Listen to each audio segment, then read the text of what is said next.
in Hickory Hill.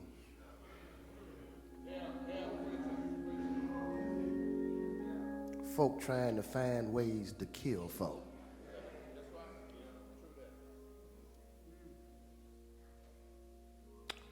Some folk appreciate human life, and then others don't. When I saw the video of those folks shooting each other like dogs,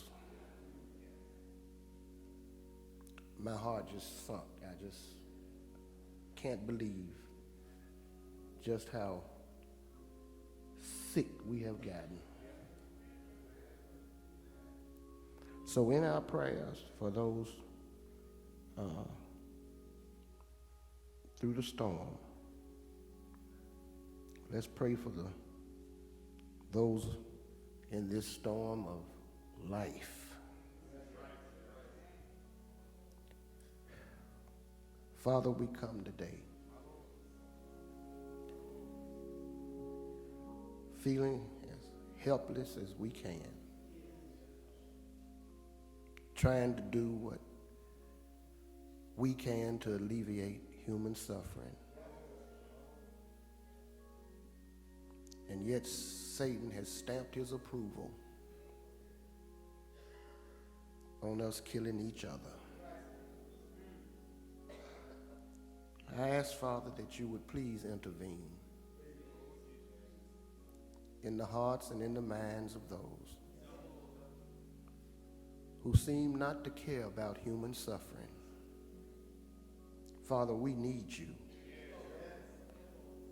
We ask that you would look upon those places where the storms have ravaged. For truly you have said in your word that the rain falls on the just as well as the unjust. We do not view this as your wrath, taking out folk who have no responsibility for the evil that is conducted in their communities. We see this just as the will of God. We ask, Lord Jesus, that you would change the minds and the hearts of those people who are making laws to put guns into the hands of teenagers and let them walk unrestrained and untrained as a lion going up and down, seeking what it can devour. Father, help those folks to understand that targeting gay people, restricting rights of folk who want to vote, is not your will and is not your way. Father, touch our hearts. Please, sir, have mercy. And then, Father, help those of us whom you have spared from these ravages and spared from gun violence to be of assistance for those who are suffering from the effects. Give us your will and give us your way. And Father, we'll be so ever grateful. In the name of Jesus we pray. Amen, amen, and amen. Some people don't believe in the power of prayer, but I do. I believe in the power of prayer. This morning, this is Holy Week, and I would like for us to turn in our Bibles or either look on our screens, and I think we got enough of them around here.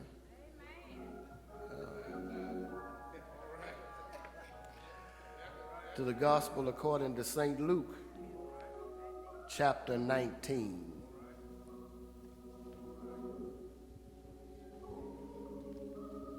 And we want to extract two verses from that chapter, verses 37 and 38.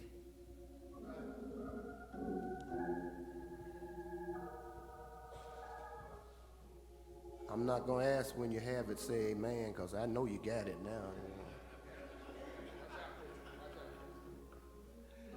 So starting at verse 37, and this is the King James Version, I'm assuming. Is this King James Version? Not NIV, it's King James? Okay. And when he was come nigh, even now at the descent of the Mount of Olives, the whole multitude of the disciples began to rejoice and praise God with a loud voice for all the mighty works that they had seen, saying, Blessed be the King that cometh in the name of the Lord, peace in heaven and glory in the highest. I want to go back to that verse 37, if I can. Verse 37, and it says, And when he was come nigh unto the now of the descent of the Mount of Olives, the whole multitude of the disciples began to rejoice and praise God with what? A loud voice for all the mighty works that they had seen.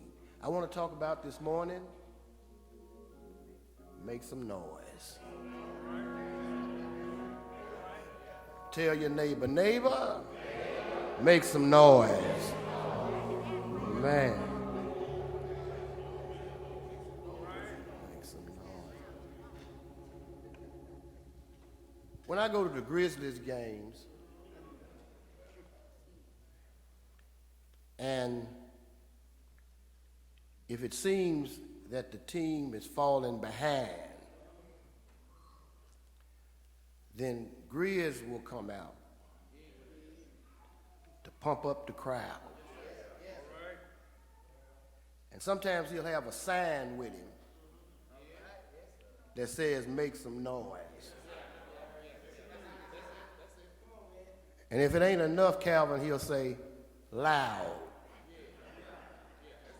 And if that ain't enough, it'll say, louder. And there have been times when he gets in one of those cherry pickers, as they call it, and rises up near the top of the forum. And stand there and drop a banner down that says loudest. Because he wants you to make some noise. And, you know, I got to say this because it's on my mind. We got folks in this town that was begging. Boy, I sure wish we had an NBA team. And then we get an NBA team. And them same folk got the audacity, the unmitigated gall to show up at a Grizzlies game with a Laker suit on.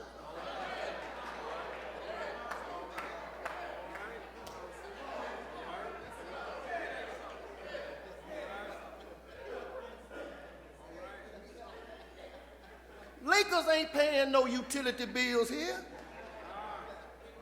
Why y'all quiet? But then I'm gonna give some of them the credit, since you ain't in the playoffs. I'm just being honest. Soon as the Grizzlies get in the playoffs, you'll go in your closet and pull out your emergency Grizzly suit.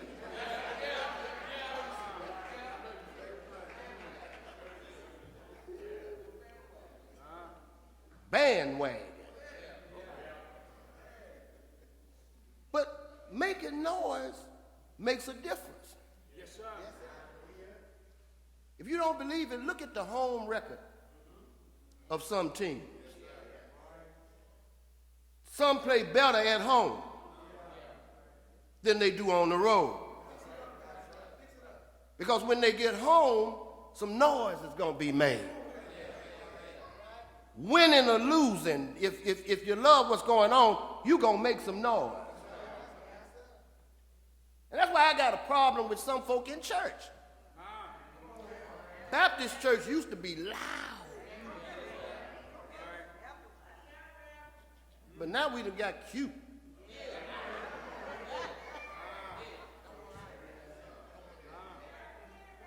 Don't want to mess up your hair. Don't want to mess up your nails. And then the women.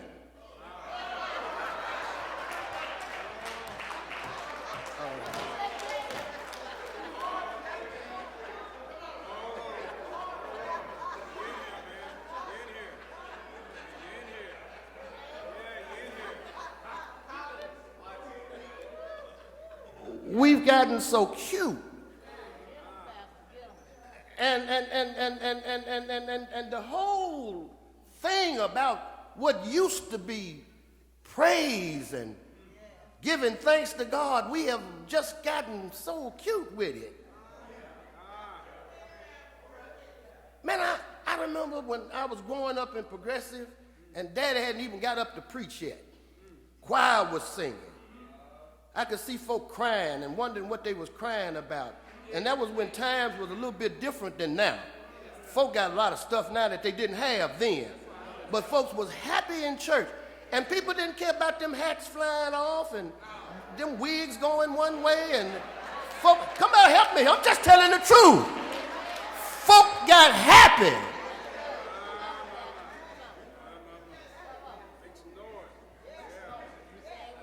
Some of them deacons would open up with a Dr. Watts. And I could see grown men crying. Somebody better help me here. Didn't mind making some noise. And I researched it and discovered that that's what kept slaves together. Even when their families were being split up, working to time from can to can't. But when they had a chance to worship, the masters and the overseers wonder, what was that noise coming from down there? It's because folk thank God. Even in times like those, Lord, I'm still here. And here we are today with all the conveniences and all of the blessings of modern science and all of the blessings of medicine. And cataracts used to blind folk. Now they can get you in there today, clean the cataracts out, and you go home that afternoon. I wish I had a witness here. And then we get to church and want to cute our way through the message.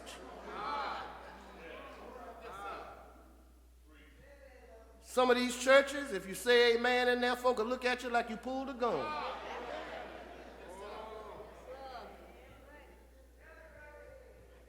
Somebody look like ought to make some noise. You know, when babies can't talk, and that's why I tell y'all when babies start crying in here, leave them babies alone. Because sometimes if you got them in church, you better keep them there. Don't be taking them out. I'm used to babies crying, had a couple myself. So babies crying don't bother me because babies, that's their way of communicating. They're telling you that something is amiss. And the only way that baby knows how to communicate is to make some noise. And you know what? There ought to be some noise that you make that don't nobody understand it but you and God.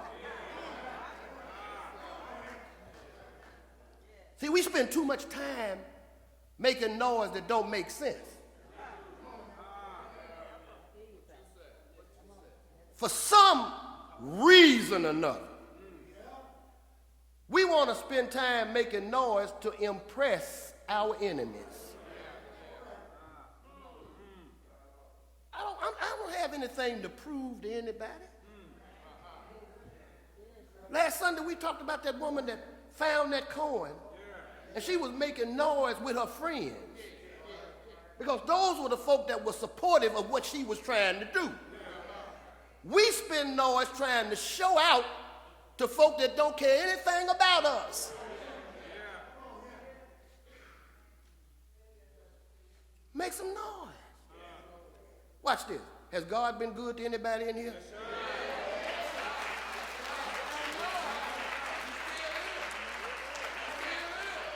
And I just don't understand it. And here again, I guess I'm showing my age. And so we got anybody here? Yeah, I see a few young people in here. Watch this, young folks. Y'all may not know this, but you're going to hear this. You're going to hear this morning. Y'all going to say, what are they talking about? But you're going to find out everybody that's got the hair color of mine know what come after I said this. Say it loud.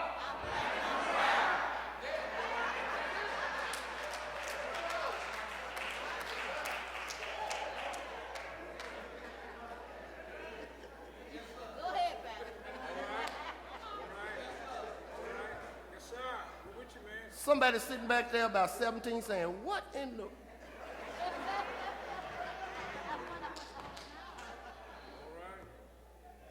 And we said it loud, didn't we? We said it with afros. Didn't we do it? Said it with platform shoes, pink pants.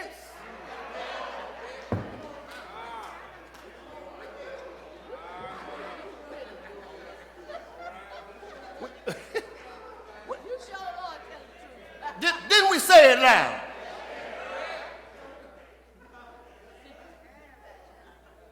We made some noise. And don't fool yourself. If you make the right kind of noise, it'll make a difference. Those people this past week went up to the Capitol in Nashville saying they made some noise. Said, we want y'all to do something about guns. Now, I know what y'all saw, Lonnie. I know what you saw. They said, oh, we ain't going to do nothing. We're gonna just keep on doing what we're doing. Yeah, if you believe that. The way they had those streets flooded with them mamas, and you going to listen to them mamas. You acting tough now, talking about what you ain't going to do. You let them mamas come back up there. Ladies, y'all got this thing. I might as well just tell it like it is. You let them mamas come back up there and get in their face and tell them, I heard what you said.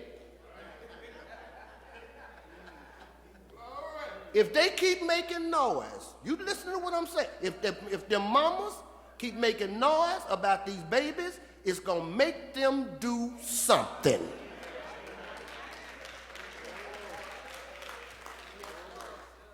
You got to make some noise. You watch and see, don't they change course a little bit? And then lie about it. But that ain't what we intended. Quit lying. Yeah, you did. You got to make some noise. Jesus is spending his last Sabbath in the house of Simon, who once was a leper. Jesus knows that this is my last Friday, Saturday, because I'm headed to Jerusalem. If I could speak for him, he's probably saying, I've been knowing for a long time that this is my last week. So I'm going to spend here at Bethany with Simon, who once was a leper. Don't miss that, Reverend Stewart. He once was a leper. Whenever you get around Jesus, I don't care what you once was. You ain't going to be that no more. Kim, you could be the meanest son of a gun ever. But if ever you get with Jesus, he'll change your heart. Won't he do it? When I see folk that just so mean, I say, well, they just don't know Jesus. Because you can't be mean and know Jesus. Not only was Simon there, if you read the record, Mary and Martha, Lazarus was there. Mary and Martha doing their usual thing. One of them, Belinda, another Mary was there, opened up a thing of ointment and started giving him comfort. She may not have realized it, but he knew what it was. That she was anointing him before he died. So he spends this time there with those who had come close to him. He even ate the Passover dinner, coming up to that with his disciples. We're going to get to that. But they kind of closed in around him. He told them, said, listen, told his disciples, said, listen, when you go over to that place over there, Bethlehem, go to that village. And when you get over to that village, you're going to find a coat tied. Yes, sir. Yes, sir. Ain't it? Untied. Yeah. Yes, sir. And bring him to me. Yeah.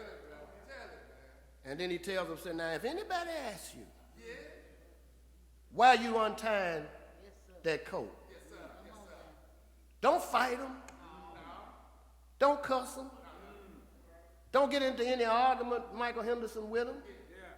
Just tell them that the master, tell them the Lord has need of him. And sure enough, when they got there, they found it just like he said. And sure enough, somebody asked him, said, where are you going with that coat? And he responded, the master, the Lord, has need of him. Wouldn't it be wonderful if when the Lord tells us to do something, we don't spend time arguing about it?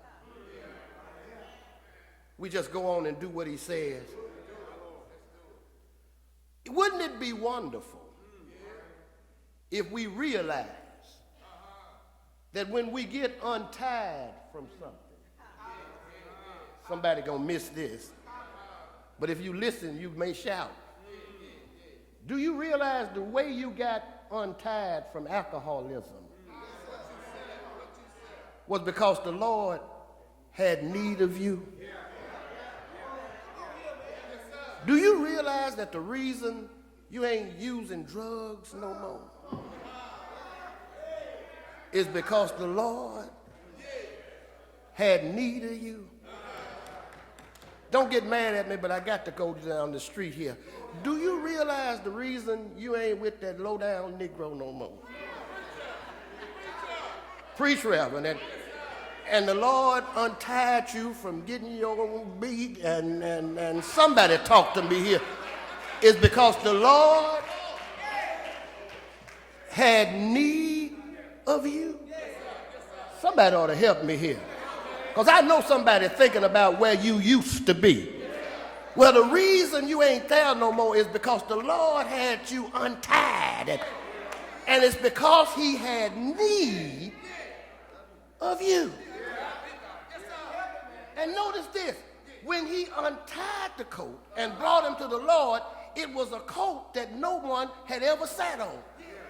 What I'm trying to tell you is when the Lord unties you, you don't become an old tied up coat no more. You become something brand new. Folk that used to hate OC will love Reverend.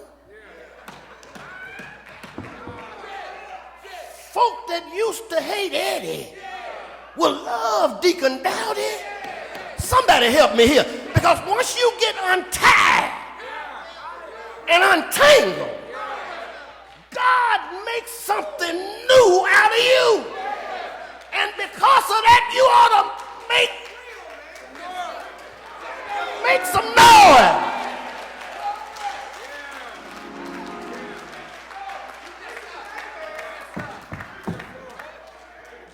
Because, well, he got on that coat.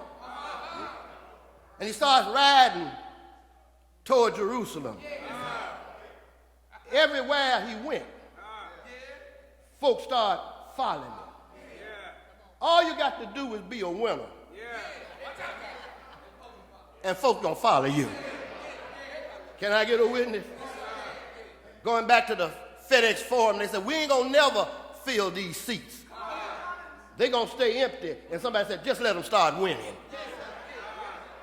When you start winning, folk will follow you.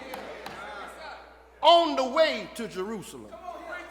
And by the way, Brother Jackson, understand, he wasn't going down. The Bible said when he came to the descent of the mountain was going down. Jesus was going up. Somebody better help me here. Everywhere he went, crowds gathered.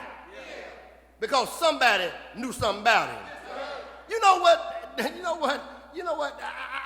I want to say, Lynn, that maybe some of them lepers that he healed started getting in the crowd to follow him. Maybe that woman that was caught in the act of adultery slipped her way in that crowd.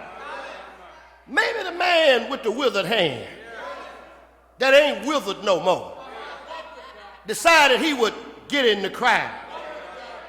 Sound like it's going to be a parade in my city if I keep getting a crowd. Somebody better help me here. The blind man, the man that he ain't blind no more. He can find his own way. And they began to make noise. The Bible tells me what they said. They said when he came near, the whole multitude began to rejoice and praise God with a loud voice. Why? For all of the mighty works that he had done. Can I get a witness? I know Lazarus spoke up because he was dead, but now he's alive. I know Mary and Martha spoke up because he told them, I am the resurrection and the life. Somebody ought to help me here. Somebody that might have been sitting on that porch that he got off the porch probably said, you think you can praise him? Can't nobody praise him like I can praise him. 38 years I laid and couldn't move, so I'm going to make some noise. Now it's all right for them to make noise, but somebody in here ought to make some noise. Somebody that's been touched by the hand of Jesus ought to make some noise. Somebody that's been praying late in the midnight hour and he heard your call, you ought to make some noise. Somebody that was locked out, but the Lord let you in, you ought to make some noise.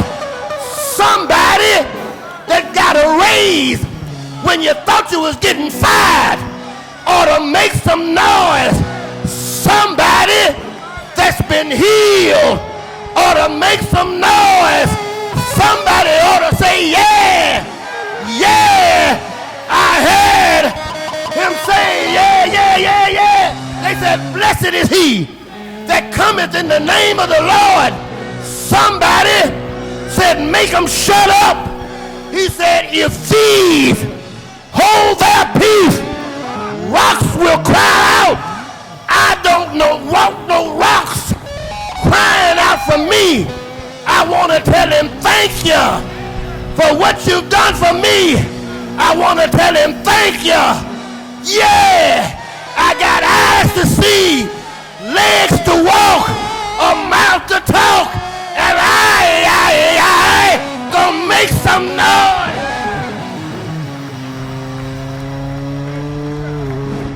Somebody ought to make some noise. Look at your neighbor, say, neighbor, get loud, make some noise.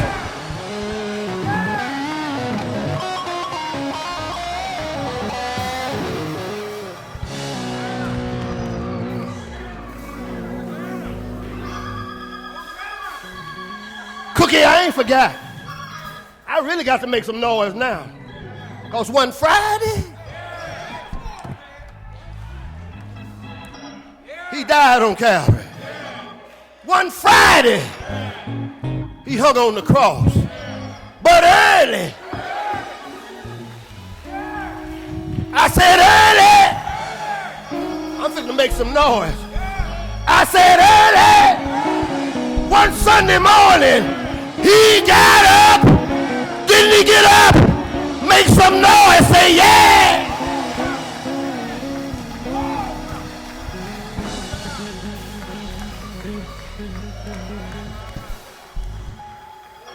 They tore palms off the trees, spread out their clothes, because the King of Glory was coming to town.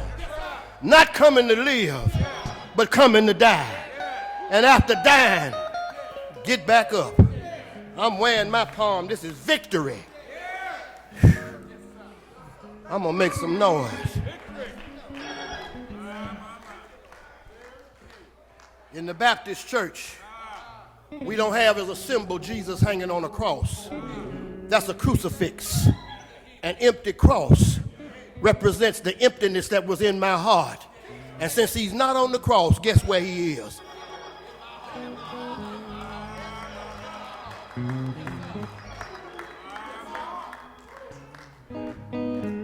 Church ought to make some noise. I ain't gonna let Satan silence me. God's been too good to me.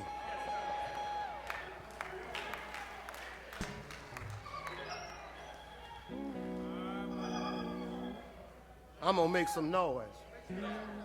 I got to, long as I can talk, I'm gonna make some noise.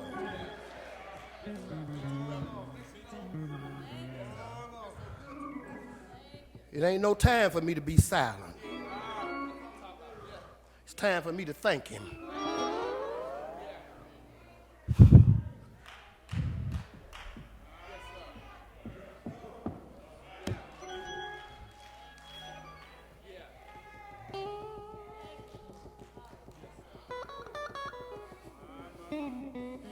Got to make some noise. Whew. He brought some of us all the way. I'm going to tell y'all this.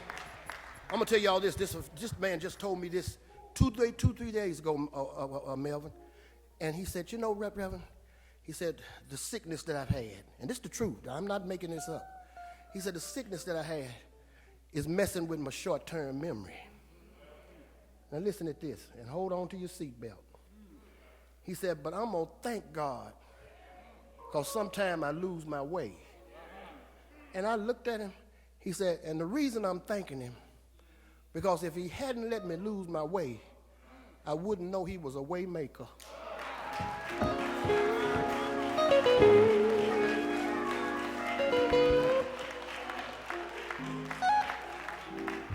If that don't make you make some noise.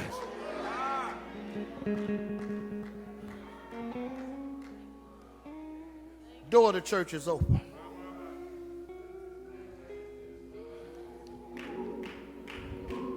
If we see anybody join church today, we ought to make some noise. Because he said there's joy in heaven over one. We ought to make some noise. If you hear by letter, candidate for baptism or Christian experience, let's make some noise. Will you come? We'll take you in.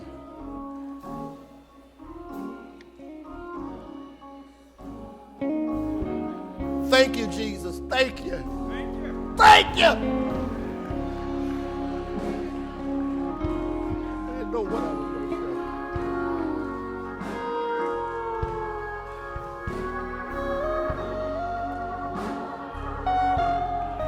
say. Thank you.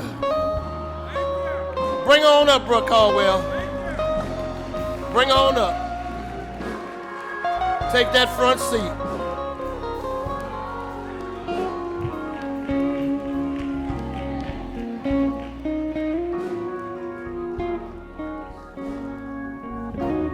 Ain't God good?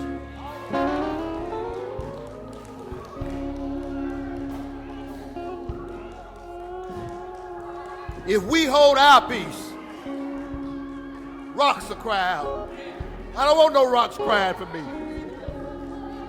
He's been too good to me. Bless me, bless my family, and I can't make some noise.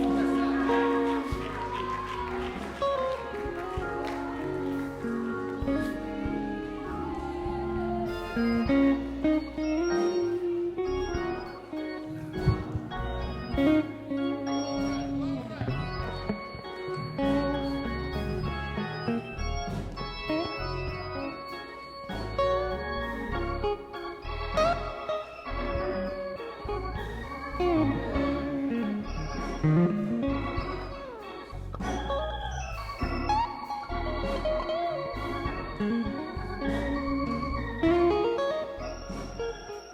is still open. The door is still open. Ain't no harm in us thinking about where the Lord brought us from.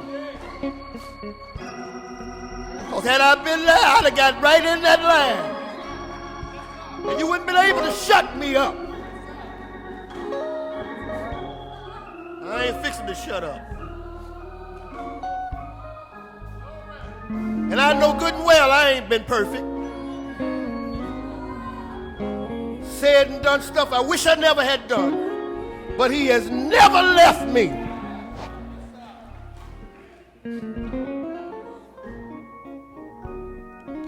He's been there through thick and thin. And I got to tell it.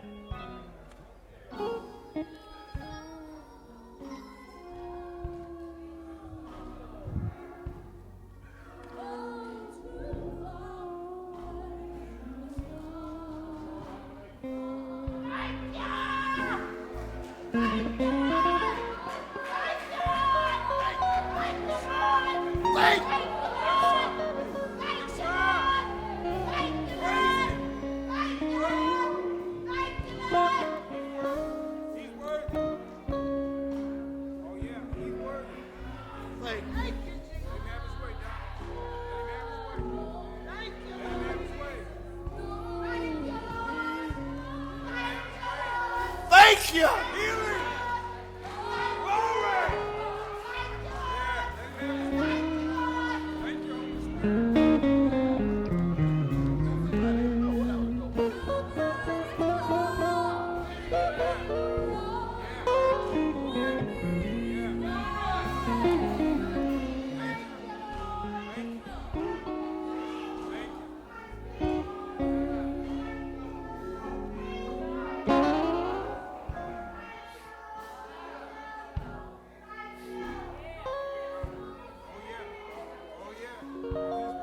I'm gonna make some noise.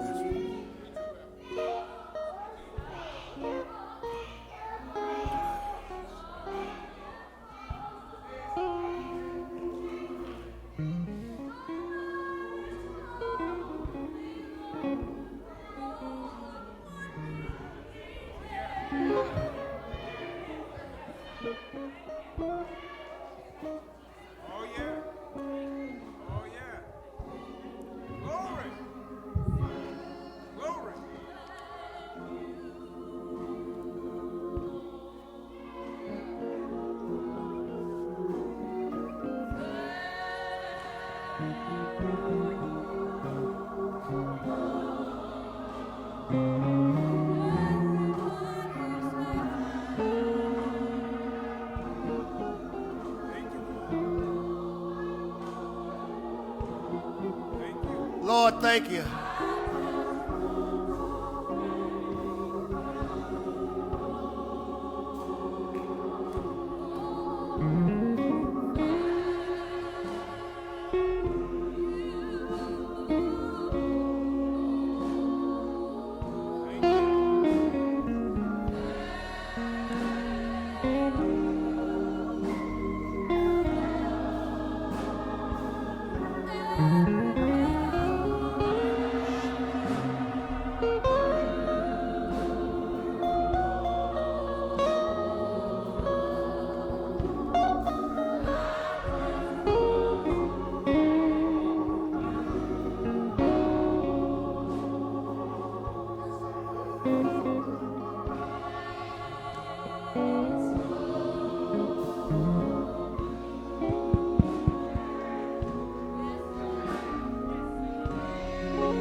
You made a way.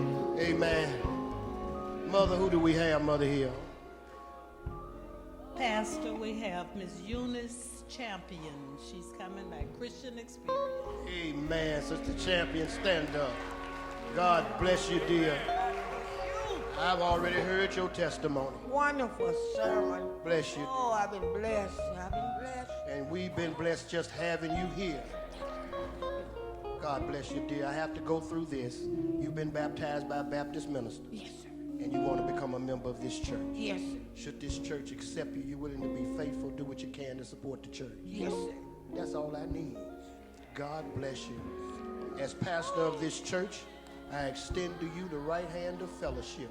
This gives you equal rights and privileges of any other member of this church, and we are happy to have you.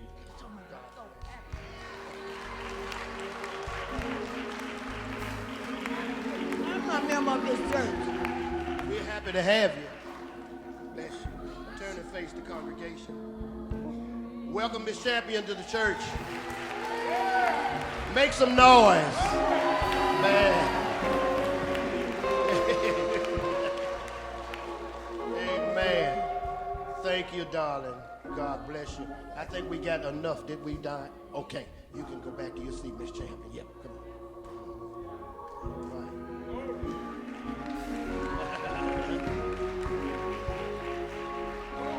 All right.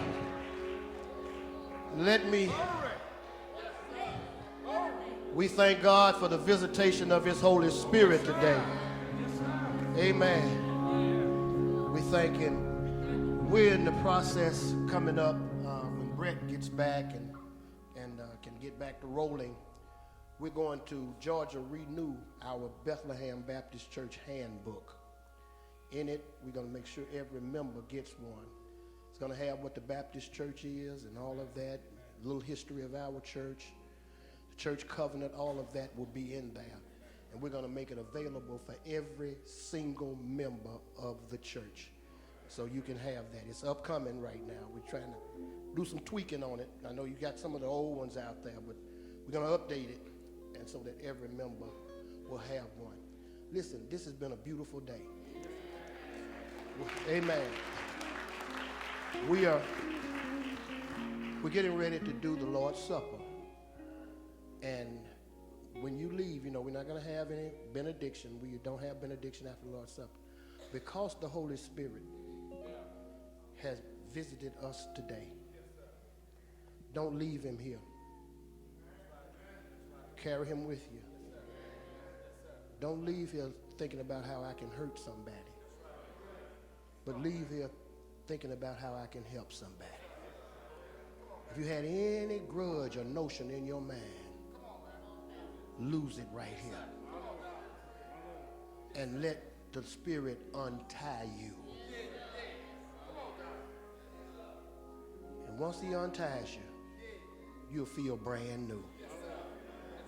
No matter what anybody has done to you, you untie that. And don't rehearse it. Don't let the devil carry you back to that garbage.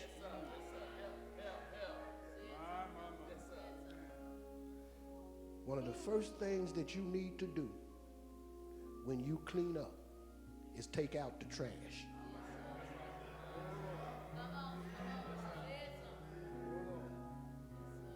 We're going to have the Lord's Supper now. Come on down, Reverend. Share the Lord's Supper with us and help us to do this. Amen.